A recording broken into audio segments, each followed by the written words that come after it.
बिस्मिल्लाहिर्रहमानिर्रहीम। पुठे सबक़ में असां ख़बर वाहिद जी तारीफ़ ऐं उन जो हुकुम ऐं ख़बर वाहिद खे रिवायत कंदड़ राविन जे लाइ कहिड़ा शराइत आहिनि उहो पढ़ियोसीं ऐं उन जा कुझु मिसाल जिन में ख़बर वाहिद ते अमल कयो पियो वञे ऐं क़यास खे छॾियो पियो वञे। उन खां पोइ मुसनिफ़ राविन जा ॿ क़िस्म बयानु कया हुया। उन्हनि मां हिकु क़िस्म खे असां पुठे सबक़ में पढ़ियोसीं। अॼोके सबक़ में राविन जे ॿिए क़िस्म खे मुसनिफ़ बयानु करे रहियो आहे।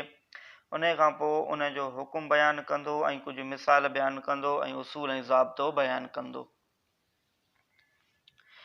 पहिरियों क़िस्म असां राविन जो पढ़ियो हुआसीं त उहे रावी जेकी ख़बर वाहिद खे रिवायत कनि था उहे मारूफ़ बिल फ़िक़ह हुजनि ऐं उहे मुज्तहिद हुजनि त उन्हनि राविन जी रिवायत खे क़बूल कयो वेंदो। अगरि उहा क़यास जे मुख़ालिफ़ हूंदी त क़यास खे छॾियो वेंदो।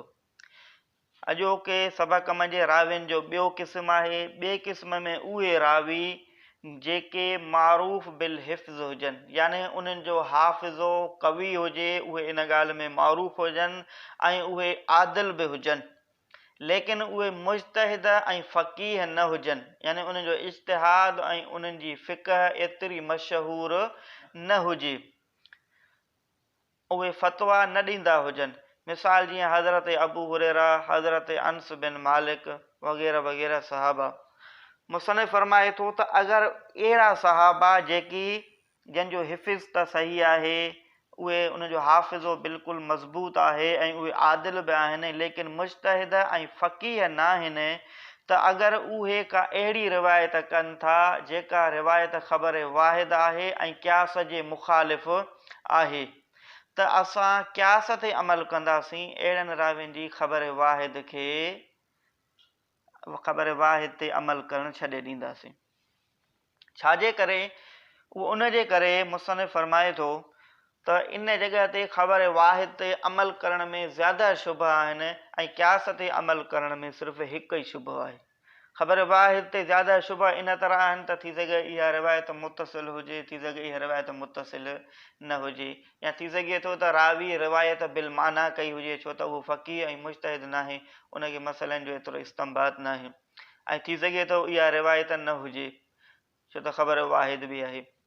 सो उन जे करे क़यास ते अमल कंदासीं। क़यास में सिर्फ़ु हिकु ई शुबह आहे, उहो शुबह इहो आहे त थी सघे थो मुज्तहिद खां ग़लती थी हुजे, ॿियो को बि शुबह क़यास में न आहे। सो क़यास में हिकु शुबह आहे ऐं ख़बर वाहिद जंहिंजा रावी ग़ैर मुज्तहिद ऐं ग़ैर फ़क़ीह हुजनि, उन में ज़्यादा शुबहात हूंदा आहिनि। सो उन जे करे ख़बर वाहिद खे छॾे असां क़यास जे मथां अमल कंदासीं। उन खां पोइ मुसनिफ़ कुझु मिसाल बयानु कया आहिनि। उहे रावी जेकी ग़ैर मुज्तहिद ऐं ग़ैर फ़क़ीह आहिनि, उन्हनि ख़बर वाहिद खे रिवायत कयो आहे त उनखे छॾे ऐं असां क़यास ते अमल कयूं था। पहिरियों मिसाल हज़रत अबू हुरैरा जी रिवायत आहे। हज़रत अबू हुरैरा जो हिफ़्ज़ यादाश्त तमामु ज़्यादा आहे ऐं आदिल बि आहे, तमामु शराइत बि उन में आहिनि, लेकिन मुसनिफ़ फरमाए थो त उहो ग़ैर फ़क़ीह ऐं ग़ैर मुज्तहिद आहे। पोइ उन ई इहा रिवायत कई आहे हज़रत अबू हुरैरा त अगरि जेकॾहिं कंहिं शख़्स अहिड़ो खाधो जेको बाहि हिते पकल आहे, त पोइ उन जे मथां वुज़ू करणु लाज़िम आहे, यानी कि कंहिं बाहि हिते पकल खाधो त उनजो वुज़ू भॼी पवंदो, उहो असर न दोबारा उनखे वुज़ू करिणो पवंदो। जॾहिं इहा ख़बर हज़रत इब्न अब्बास खे पई त हज़रत इब्न अब्बास हज़रत अबू हुरैरा खे चयो त तव्हांजो इन ॻाल्हि जे बारे में छा ख़्यालु आहे त जेकॾहिं तव्हां गरम पाणी सां वुज़ू कयो त छा तव्हांखे वरी थधे पाणी सां वुज़ू करिणो पवंदो? छो त गरम पाणी खे बि त बाहि ते पचायो वियो आहे न। त हज़रत इब्न अब्बास हज़रत अबू हुरैरा जी इन रिवायत खे रद्द कयो, ऐं रद्द छा सां कईंसीं? क़यास सां। त हज़रत अबू हुरैरा जी रिवायत खे हज़रत इब्न अब्बास क़बूल न कयो ऐं हज़रत अबू हुरैरा ख़ामोश थी वियो, हज़रत इब्न अब्बास खे को बि जवाबु न ॾिनई। त मुसनिफ़ फरमाए थो त इन मसइले मज़ा असांखे इहा ख़बर पई त जेकॾहिं रावी ग़ैर फ़क़ीह आहे, हज़रत अबू हुरैरा गैर फ़क़ीह ऐं हज़रत इब्न अब्बास वॾो फ़क़ीह हुयो, मुफ़स्सिर हुयो। जेकॾहिं रावी गैर फ़क़ीह आहे ऐं गैर मुज्तहिद आहे, उहो अगरि ख़बर वाहिद खे रिवायत करे थो ऐं उहा ख़बर वाहिद क़यास जे मुख़ालिफ़ आहे त असां क़यास ते अमल कंदासीं, ख़बर वाहिद खे असां छॾे ॾींदासीं। जीअं हज़रत इब्न अब्बास हज़रत अबू हुरैरा जी रिवायत खे रद्द कयो आहे ऐं रद्द छा सां कयो अथई? क़यास सां। मुसनफ़ फरमाए थो जेकॾहिं हज़रत अबू हुरैरा खे हज़रत अबू हुरैरा जी रिवायत खे रद्द करण जे लाइ हज़रत इब्न अब्बास वटि ॿियो को दलील हुजे हा, ॿी का हदीस हुजे हा, ॿी का रिवायत हुजे हा त उनखे पेश करे हा, पर हज़रत इब्न अब्बास सिर्फ़ु क़यास सां रद्द कयो आहे, ॿी का बि रिवायत हज़रत अबू हुरैरा जे साम्हूं पेश न कई अथई। त इन मञा साबित इहो थियो त जेकॾहिं रावी गैर मुज्तहिद ऐं गैर फ़क़ीह हुजे त उन जी रिवायत खे छॾे असां क़यास ते अमल कंदासीं, जॾहिं उहा ख़बर वाहिद क़यास जे मुख़ालिफ़ हुजे त पोइ। उन खां पोइ ॿियो मिसाल मसइले ते मुसर्रात। मसइला मुसर्रात छा आहे? मसइला मुसर्रात इहो आहे त अगरि जेकॾहिं कंहिं शख़्स वटि को हिकिड़ो जानवर आहे, पोइ उहो जानवर खीर ॾिए थो, मसलन मेंह आहे या ॾाची आहे या ॿकरी आहे, को बि जानवर आहे जेको खीर ॾिए थो, पोइ उन मालिक छा कयो आहे जो उन जानवर खे 2-3 ॾींहं खीर उन मां न कढियो अथई, उनखे कोन ॾुहियो अथई, तव्हां त उनजे थणनि में खीर ज़्यादा थिए। पोइ जॾहिं गिराक वठणु ईंदो उहो जानवर, उहो खीर ॾुहंदो, जॾहिं उनखां 2 ॾींहं उनखे न ॾुहियो वञे त जानवर में खीर ज़्यादा थींदो। जॾहिं उहो मुश्तरी ईंदो, ख़रीदार ईंदो, उहो जानवर ख़रीद कंदो त ॾिसंदो त हिन में खीर ज़्यादा आहे, त उहो पैसा ज़्यादा लॻाईंदो, क़ीमत ज़्यादा लॻाईंदो। इनखे चइबो आहे मुसर्रात, यानी कि 2 ॾींहं 1 ॾींहुं जानवर खे न ॾुहणु, तव्हां त ख़रीदार खे इहो धोखो थिए त हिन में खीर ज़्यादा आहे, पोइ ख़रीदार उहो जानवर जॾहिं ख़रीद करे वेंदो ऐं पंहिंजे घर मंझि 1 ॾींहुं ॾुहंदो त उहो खीर ज़्यादा ॾींदो, लेकिन बाद मंझि पोइ ॾिसे त हाणे त हीउ जानवर खीर घटि थो ॾिए, जेको खपाए थो, खपाईंदड़ बाए मूंसां धोखो कयो आहे, त हाणे उन ख़रीदार खे इजाज़त आहे त उहो जानवर वापसि करणु चाहे त उहो वापसि मालिक खे करे सघे थो, छो त हुन असां उन धोखो कयो आहे, उन जानवर खे न ॾुधो हुयो, उन जे करे उहो खीर ज़्यादा ॾिए पियो। पोइ हज़रत अबू हुरैरा रिवायत कई आहे त उहो जानवर वापसि कंदो ऐं जंहिं धोखो कयो आहे यानी खपाईंदड़, उहो जानवर जी क़ीमत बि वापसि करे ॾींदो उन ख़रीदार खे, ऐं ज़मान में उहो 1 साह खजूर ॾींदो। साह तक़रीबन 5 किलो, कुझु वज़न घटि, माना 5 किलो खजूर तक़रीबन थोरो वज़न घटि, 1 साह उहो खजूर बि उहो बदिले में उन ख़रीदार खे ॾींदो ऐं जानवर जी क़ीमत बि वापसि ॾींदो। त हाणे इहा जेका हज़रत अबू हुरैरा जी रिवायत आहे, इहा बि क़यास जे मुख़ालिफ़ आहे, उनजे करे क़यास ते अमल कयो थो वञे ऐं हज़रत अबू हुरैरा जी रिवायत खे छॾियो थो वञे। उहा क़यास जे मुख़ालिफ़ कीअं आहे? क़यास जे मुख़ालिफ़ इन तरह आहे त इन रिवायत में इहो आहे त ख़रीदार खे क़ीमत बि वापसि कंदो ऐं बदिले मंझि 1 साह खजूर बि वापसि ॾींदो। हाणे ज़मान जेको हूंदो आहे, चटी जेका हूंदी आहे, उहा 2 सूरतनि जी हूंदी आहे, या त मिसल सूअरी हूंदी आहे या मिसल मानवी हूंदी आहे। मिसल सूअरी जो मतिलबु आहे त जेको हुन ज़ाया कयो आहे उन जहिड़ी का शइ ॾियणु, इहो आहे मिसल सूअरी। जेकॾहिं मिसल सूअरी मुमकिन न हुजे, इहो पुठिएं किताब लाइ बस में पढ़ियासीं, त पोइ छा ॾींदो? मिसल मानवी ॾींदो, यानी उन शइ जी क़ीमत ॾींदो। त हिन रिवायत में आयो आहे त उहो ख़रीदार खे उन जानवर जी क़ीमत वापसि करे ॾींदो ऐं ज़मान मंझि 1 साह खजूर ॾींदो। त 1 साह खजूर न मिसल सूअरी आहे न मिसल मानवी आहे। मिसल सूअरी कीअं न आहे? मिसल सूअरी ईअं न आहे त हुन ॾुधो हुयो खीर ऐं ॾिए थो खजूर, सो खजूर ऐं खीर मिसल सूअरी न आहिनि, सूरतनि हिक ॿिए जे मिसल न आहे। मिसल सूअरी यानी खीर जे बदिले खीर ॾियणु, खजूर जे बदिले खजूर ॾियणु। ऐं मिसल मानवी हूंदी आहे क़ीमत, त खजूर खीर जे मिसल मानवी बि नथो थी सघे। मिसल मानवी ईअं बि न थींदो त खजूर जेको 1 साह हूंदो उन जी क़ीमत अलॻि हूंदी ऐं हुन खीर ख़बर न आहे अलाए केतिरो ॾुधो आहे, सो क़ीमत ॿिन्ही जी बराबरि थी नथो सघे, खीर ज़्यादा हूंदो या घटि हूंदो या खजूर ज़्यादा हूंदा या घटि हूंदा, त इहो न मिसल सुवरी आहे न मिसल मानवी आहे। सो उन जे करे इहा रिवायत क़यास जे ख़िलाफ़ आहे, उन जे करे क़यास जे मथां अमल कयो वेंदो ऐं इन रिवायत खे छॾियो वेंदो। लेकिन जॾहिं इन मसइले जी तहक़ीक़ कई वई, उलमान तहक़ीक़ कई आहे, हाशे वारे बि इन ॻाल्हि खे लिखियो आहे त इहो जेको मुसनिफ़ उसूल बयानु कयो आहे, इहो उसूल बयानु कंदे मुसनिफ़ खां ग़लती थी आहे, सहव थी आहे। इहो उसूल सही नाहे। कहिड़ो उसूल? त जेकॾहिं रावी ख़बर वाहिद जो ग़ैर फ़क़ीह हुजे या ग़ैर मुज्तहिद हुजे त उन जी रिवायत खे छॾे क़यास ते अमल कयो वेंदो। इहो उसूल सही अहनाफ़ वटि नाहे। अहनाफ़ वटि इहो ई उसूल आहे त जेकॾहिं रावी चाहे ग़ैर फ़क़ीह हुजे या ग़ैर मुज्तहिद हुजे, उहो जेकॾहिं क़यास जे ख़िलाफ़ ख़बर वाहिद रिवायत करे थो त क़यास खे छॾे ख़बर वाहिद ते अमल कयो वेंदो। हिन मुसनिफ़ जे उसूल जे इहो जेको उसूल बयानु कयो अथई, इहो अहनाफ़ जो उसूल नाहे। इमाम आज़म अबू हनीफ़ा जो बि उसूल इहो ई आहे त जेकॾहिं को रावी ग़ैर फ़क़ीह चाहे ग़ैर मुज्तहिद हुजे, कहिड़ो बि रावी हुजे, ख़बर वाहिद खे रिवायत करे थो सहाबा, त उन जी ख़बर वाहिद ते अमल कयो वेंदो, क़यास खे छॾे वेंदो। इमाम अबू हनीफ़ा जो बि इहो ई कौल आहे, इमाम अबू यूसुफ़ जो बि इहो कौल आहे, इमाम मुहम्मद जो बि इहो ई कौल आहे। सो अहनाफ़ जो कौल इहो आहे, असां अहनाफ़ जे मज़हब ते अमल कंदासीं, चाहे रावी ग़ैर फ़क़ीह हुजे ग़ैर मुज्तहिद हुजे, असां उन जी ख़बर वाहिद ते अमल कंदासीं, क़यास खे असां छॾे ॾींदासीं। ॿियो दलील मुसनिफ़ जे इन उसूल खे रद्द करण जो इहो आहे त उलमा अहनाफ़ वटि त एतिरे क़दुरु उसूल आहे त जेकॾहिं कंहिं सहाबीअ जो कौल क़यास जे मुख़ालिफ़ थो अचे त उन सहाबीअ जे कौल ते अमल कयो वेंदो, क़यास खे छॾियो वेंदो। पर हीअ त अञा ख़बर वाहिद आहे। टियों दलील मुसनिफ़ जे इन ॻाल्हि खे में सहव थी आहे, इहो आहे त मुसनिफ़ हिन हदीसुनि मंझि मिसाल ॾिना आहिनि हज़रत अबू हुरैरा जा, ऐं उसूल इहो बयानु कयो अथई त जेको रावी ग़ैर फ़क़ीह ऐं ग़ैर मुज्तहिद हुजे, ऐं हज़रत अबू हुरैरा फ़क़ीह रावी आहे, ग़ैर फ़क़ीह नाहे। कीअं?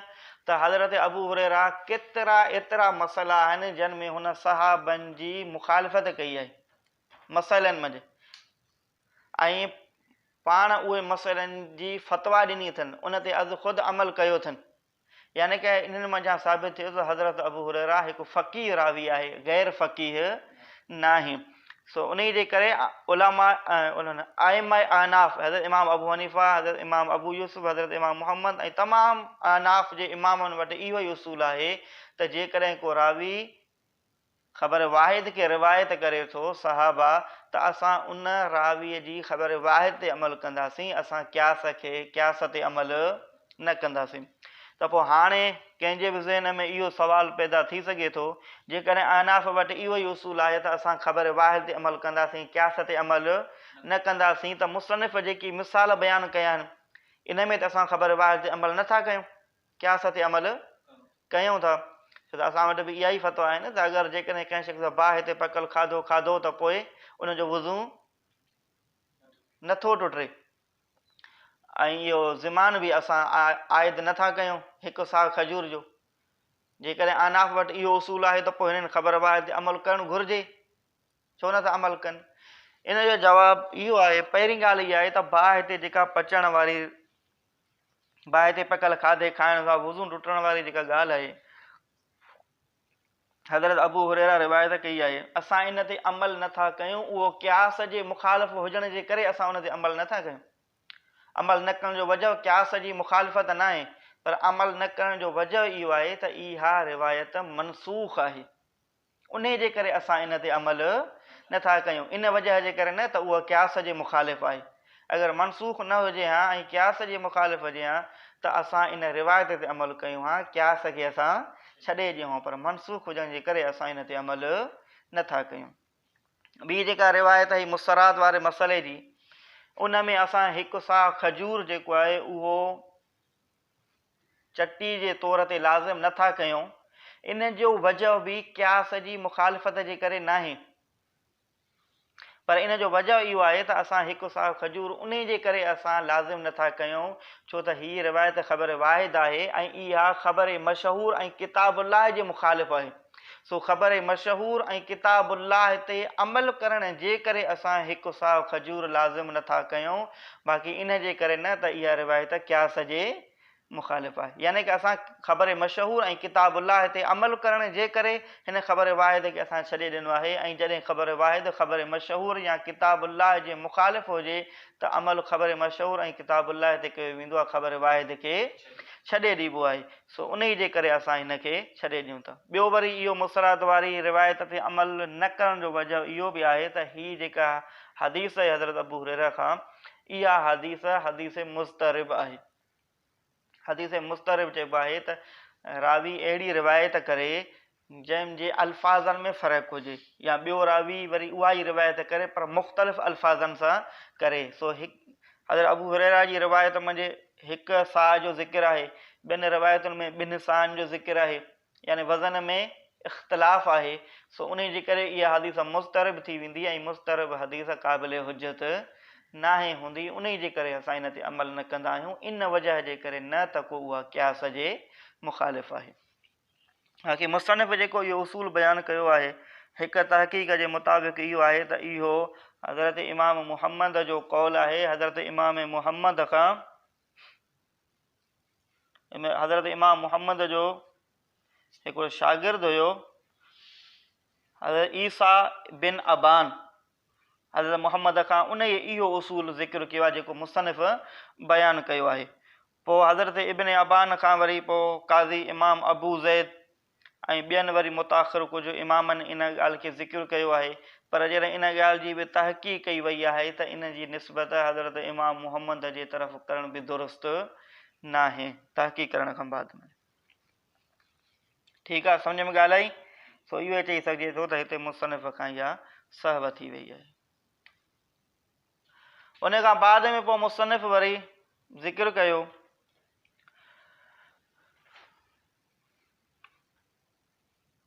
त ख़बर वाहिद जा जेके रावी आहिनि उन्हनि जूं हालतूं मुख़्तलिफ़ आहिनि। सो उन्हनि जी मुख़्तलिफ़ हालत हुजण जे करे असां उन ख़बर वाहिद खे किताबुल्लाह ऐं सुन्नत मशहूर सां मुक़ाबिलो ॾियारींदासीं। अगरि उहा ख़बर वाहिद किताबुल्लाह ऐं सुन्नत मशहूर जे मुआफ़िक़ आहे त उन ख़बर वाहिद ते अमल कयो वेंदो, न त पोइ उन ख़बर वाहिद खे छॾियो वेंदो। ॿियो वरी ख़बर वाहिद ते अमल करण जो शर्त इहो आहे त उहा ख़बर वाहिद ज़ाहिर जे मुखालिफ़ बि न हुजे। जेकॾहिं ज़ाहिर जे मुखालिफ़ हूंदी तॾहिं बि ख़बर वाहिद ते अमल न कयो वेंदो, छो त हुज़ूर अलैहिस्सलातु वस्सलाम जन फरमायो त मूंखां बाद में तव्हां ते मुंहिंजूं केतिरियूं ई हदीसूं माण्हू बयानु कंदा।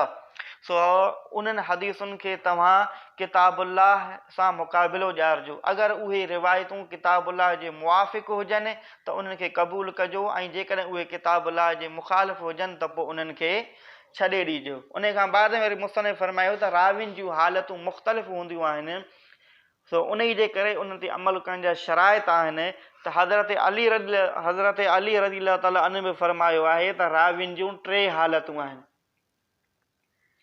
पहिरें क़िस्म में उहे रावी अचनि था जेके हुज़ूर अलैहिस्सलातु वस्सलाम जा सहाबा आहिनि, जेके हुज़ूर अलैहिस्सलातु वस्सलाम जन सां जन अक्सर सोहबत कई आहे, ऐं उन्हनि हुज़ूर अलैहिस्सलातु वस्सलाम जन खां रिवायतूं ॿुधियूं बि आहिनि, ऐं उन्हनि जी माना खे बि सही तरह सां सम्झियो आहे, ऐं उनखे अॻिते रिवायत बि कयो आहे। त इन क़िस्म जे रावियुनि जी रिवायत खे बग़ैर शुबह जे बग़ैर इख़्तिलाफ़ जे क़बूल कयो वेंदो। ॿिए क़िस्म में जे हुज़ूर अलैहिस्सलातु वस्सलाम जन जा उहे सहाबा अहिड़ा रावी आहिनि जेके कंहिं परे क़बीले खां आया, कुझु टाइम हुज़ूर अलैहिस्सलातु वस्सलाम जन सां उन्हनि गुज़ारियो, ऐं हुज़ूर अलैहिस्सलातु वस्सलाम जन खां उन्हनि कुझु हदीसूं रिवायत कयूं। उन खां बाद में पोइ वरी पंहिंजे क़बीले ॾे हलिया विया। उन्हनि हुज़ूर अलैहिस्सलातु वस्सलाम खां मुकमिल रिवायतूं न ॿुधियूं, थोरो इल्मु हासिलु कयनि, पोइ वरी पंहिंजे क़बीले ॾे वापसि हलिया विया, ऐं वापसि वञण खां पोइ हुननि जेको हुज़ूर अलैहिस्सलातु वस्सलाम जन खां ॿुधो उन्हनि खे हुननि रिवायत बिल लफ़्ज़ न कयो पर रिवायत बिल माना कयनि। यानी कि हुज़ूर अलैहिस्सलातु वस्सलाम जी हदीस जो माहासिल हुननि पंहिंजनि अल्फाज़नि में ॿुधाइणु शुरू कयो। सो जो हुज़ूर अलैहिस्सलातु वस्सलाम जा जेके अल्फाज़ हूंदा आहिनि उन्हनि मंझि वॾी माना पोशीदा हूंदी आहे, उहे अल्फाज़ ज़िक्र कया वेंदा आहिनि, उनजो मतिलबु ऐं मफ़हूम ॿियो निकिरंदो आहे। ऐं रावी जेको ख़ुदि अल्फाज़ बयानु कंदो, पंहिंजे तरफ़ खां बयानु कंदो, त उहे अहिड़ा फसी ऐं बलीग अल्फाज़ बयानु करे न सघंदो। ऐं टे क़िस्म जा हज़रत अली रज़ियल्लाहु अन्हु फरमाए थो त उहे रावी आहिनि जेकी मुनाफ़िक़ हुया, जेकी पाण खे ज़ाहिरी तौर ते मुस्लमान वारो हुलियो अपनाईंदा हुया, पाण खे मुस्लमान सॾाईंदा हुया, ऐं ॿिया माण्हू उन्हनि ते यकीन करे पोइ उहे जेको कुझु बयानु कंदा हुया उन्हनि खे अॻिते बयानु करे छॾींदा हुया। सो उन जे करे उहे ग़लति ॻाल्हियूं बयानु कंदा मुनाफ़िक़ इस्लाम में। सो उन्हनि जे हर हिकु शख़्स जी ॻाल्हि खे क़बूल न आहे करिणो। उहे जेका बि बयानु कनि था उनखे किताबुल्लाह ऐं सुन्नत मशहूर जे मुक़ाबले में आणिणो आहे। अगरि उहे ॻाल्हियूं सही आहिनि त उन ते अमल करिणो आहे, अगरि उहे सही न आहिनि त ख़बर वाहिद खे छॾे किताबुल्लाह ऐं सुन्नत रसूल ते अमल कयो वेंदो। तर्जुमो कयो। वल क़िस्मु सानी मिन अर्रुवात हुमुल मअरूफून बिल हिफ्ज़ वल अदालत दूनल इज्तिहाद वल फतवा का अबी हुरैरत व अनस बिन मालिक फ़इज़ा सहत रिवायत मिस्लहुमा इंदक फ़इन वाफ़क़ल ख़बरुल क़ियास फ़ला ख़िफ़ा फ़ी लुज़ूमिल अमल बिही व इन ख़ालफ़हु कानल अमल बिल क़ियास औला। क़िस्म ॿियो उन्हनि रावियुनि जो उहे जेके मशहूर आहिनि, मारूफ़ आहिनि हिफ़्ज़ में ऐं अदालत में, सवाइ इज्तिहाद जे ऐं फ़तवा जे। मिसाल जीअं हज़रत अबू हुरैरा ऐं हज़रत अनस बिन मालिक पोइ जॾहिं सही पहुचे रिवायत उन्हनि ॿिन्हिनि जे मिसल तो वटि, पोइ जेकॾहिं मुआफ़िक़ हुजे ख़बर उहा क़ियास जी, पोइ नाहे का बि मख़फ़ी ॻाल्हि उन जे लाज़िम हुजणु अमल करणु उन ते, ऐं जेकॾहिं मुखालफ़त हुजे करे उहो त हूंदो अमल क़ियास सां औला, ज़्यादा औला। मिसाल उन जो मां रवा अबू हुरैरा, त उहो जो रिवायत कयो हज़रत अबू हुरैरा, अल वुज़ू मिम्मा मसत हुन्नार, वुज़ू लाज़िम आहे उन शइ खां जंहिंखे छुयो आहे बाहि। फ़क़ाल लहू इब्न अब्बास, पोइ चयो उन खे हज़रत इब्न अब्बास, अराई त छा ख़्यालु आहे तव्हांजो, लव तवज़अत बिमा इन सखीनिन, जेकॾहिं वुज़ू कयो तव्हां गरम पाणीअ सां, अकुंत त तवज़अ मिन्ह, छा वुज़ू कंदव तव्हां वरी उन्हीअ खां। फ़सकत, पोइ हज़रत अबू हुरैरा ख़ामोश थी वियो। व इन्नमा रद्दहू बिल क़ियास, ऐं बेशक रद्द कयो उन हज़रत अबू हुरैरा खे हज़रत इब्न अब्बास बिल क़ियास, क़ियास जे ज़रिए। इज़ लव कान इंदहू ख़बरुन, जेकॾहिं हुजे हां उन वटि यानी हज़रत इब्न अब्बास वटि ख़बरुन का बि रिवायत, ल रवाहो त उनखे रिवायत करे हां। व अला हाज़ा, ऐं इन उसूल ते छॾियो असांजे असहाबनि रिवायत हज़रत अबू हुरैरा जी खे मसअलतुल मुसर्रात में क़ियास सां, व बे एतबार इख़्तिलाफ़ अहवाल रुवात, ऐं इन एतबार सां मुख़्तलिफ़ हुजणु रावियुनि जूं हालतूं। कुलना, चयोसीं असां, शर्तुल अमल बिख़बरिल वाहिद, शर्त आहे अमल करणु ख़बर वाहिद ते। पहिरियों शर्त अल्लाह यकून मुखालिफ़न लिल किताब व सुन्नतिल मशहूर ते, ही त न हुजे मुखालिफ़ उहा किताबुल्लाह जे ऐं सुन्नत मशहूर जे। व अल्लाह यकून मुखालिफ़न लिल ज़ाहिर, ॿियो शर्त त न हुजे उहा ज़ाहिर जे मुखालिफ़। काल अलैहिस्सलाम, हुज़ूर अलैहिस्सलातु वस्सलाम जन फरमायो, तक़सुर लकुमुल अहादीस, ज़्यादा थी वेंदियूं तव्हां जे लाइ हदीसूं, बादी मूंखां बाद। फ़इज़ा रुवा लकुम अन्नी हदीसुन, पोइ जॾहिं रिवायत कई वञे तव्हां जे लाइ मुंहिंजे तरफ़ खां का बि हदीस, फ़अरिदूहु अला किताबिल्लाह, पोइ पेश कयो उन खे किताबुल्लाह ते। फमा वाफ़क़, पोइ जेका मुआफ़िक़ हुजे उन जे, फ़अक़बलूहु, पोइ उनखे क़बूल कयो। वमा ख़ालफ़, ऐं जेका मुखालिफ़ हुजे, फ़रुद्दूहु, पोइ उन रिवायत खे रद्द कयो। व तहक़ीक़ ज़ालिक ऐं तहक़ीक़ इन मसइले जी फ़ी मा इन में जो रिवायत कयो उनखे हज़रत अली इब्न अबी तालिब अन्नहू त बेशक उन्हें फरमायो कानत रुवात अला सलासत अक़सामिन आहिनि रावी टिनि क़िस्मनि ते। पहिरियों क़िस्म मोमिनुन मुख़लिसुन साहिब रसूल अल्लाह, पहिरियों क़िस्म उहो मोमिन हुजे मुख़लिस हुजे जंहिं सोहबत कई हुज़ूर अलैहिस्सलातु वस्सलाम जन सां। व आरिफ़ माना कलामहू ऐं सुञातई हुज़ूर अलैहिस्सलातु वस्सलाम जे कलाम जी माना खे।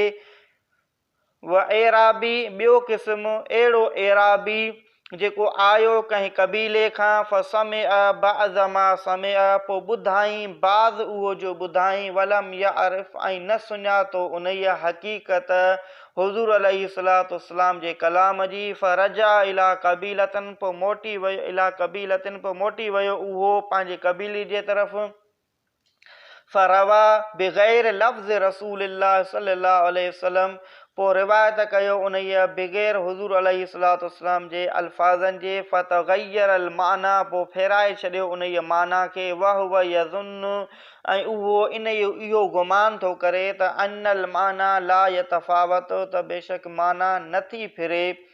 टियों क़िस्म व मुनाफ़िकुन ऐं उहो मुनाफ़िक़ लम योरफ़ निफ़ाक़हू जो न सुञातो वियो उन जो निफ़ाक़।